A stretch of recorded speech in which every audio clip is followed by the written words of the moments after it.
Football ആരാധകരുടെ കാത്തിരിപ്പിന് വിരാമമിട്ടിട്ട് Cristiano Ronaldo തന്റെ യൂട്യൂബ് ചാനൽ ഇന്നലെ ആരംഭിച്ചിരുന്നു. തന്റെ സമൂഹ മാധ്യമ പേജുകളിലൂടെ ക്രിസ്ത്യാനോ തന്നെയാണ് ഇക്കാര്യം അറിയിച്ചത്. ഒറ്റ മണിക്കൂറിൽ 12 മില്യൺ സബ്സ്ക്രൈബേഴ്സിനെയാണ് ചാനൽ സ്വന്തമാക്കിയത്. UR.Cristiano എന്ന യൂട്യൂബ് ചാനലിൽ ഇതുവരെ 19 വീഡിയോകൾ പോസ്റ്റ് ചെയ്തിട്ടുണ്ട്. ബുധനാഴ്ച വൈകിട്ട് ആദ്യ വീഡിയോ പോസ്റ്റ് ചെയ്ത് 40 മിനിറ്റ് ആകുമ്പോഴേക്കും 3 ലക്ഷം പേർ ചാനൽ സബ്സ്ക്രൈബ് ചെയ്തിരുന്നു. അനുനിമിഷം 10,000-കണക്കിന് പേരാണ് ക്രിസ്ത്യാനോയുടെ ചാനൽ സബ്സ്ക്രൈബ് ചെയ്തുകൊണ്ടിരിക്കുന്നത്. ഇപ്പോൾ മണിക്കൂറുകൾക്കുള്ളിൽ യൂട്യൂബ് ചാനലിന്റെ ഗോൾഡൻ പ്ലേ ബട്ടൺ സ്വന്തമാക്കിയിരിക്കുകയാണ് താരം. ഈ സന്തോഷവും താരം തന്നെയാണ് തന്റെ സമൂഹ മാധ്യമങ്ങളിലൂടെ പങ്കുവച്ചത്. ഗോൾഡൻ പ്ലേ ബട്ടൺ തുറക്കുന്നതിന്റെ വീഡിയോയും താരം ചാനലിലൂടെ പങ്കുവച്ചു.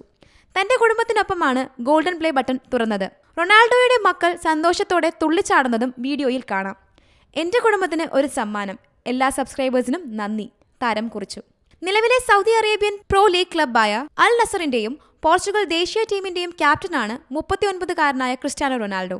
യൂട്യൂബിൽ താനിടുന്ന വീഡിയോകളുടെ കണ്ടന്റ് ഫുട്ബോൾ മാത്രമായിരിക്കില്ലെന്നും കുടുംബം, ആരോഗ്യം, പോഷകാഹാരം, വിദ്യാഭ്യാസം, ബിസിനസ് സംബന്ധമായ കാര്യങ്ങളും ഉൾപ്പെടുമെന്ന് താരം അറിയിച്ചു. വിവിധ സോഷ്യൽ മീഡിയ പ്ലാറ്റ്ഫോമുകളിലായി 917 മില്യൺ ഫോളോവേഴ്സാണ് ക്രിസ്ത്യാനോയ്ക്കുള്ളത്. ചരിത്രം കണ്ട ഏറ്റവും മികച്ച ഫുട്ബോൾ താരങ്ങളിൽ ഒരാളാണ് 39-കാരനായ Cristiano Ronaldo. News desk Zee Malayalam news. പുതിയ വാർത്തകളും വിശേഷങ്ങളും ഇനി വിരൽ തുമ്പിൽ. എല്ലാ ഡിജിറ്റൽ പ്ലാറ്റ്ഫോമുകളിലും ഇപ്പോൾ സീ മലയാളം ന്യൂസ് ലഭ്യം.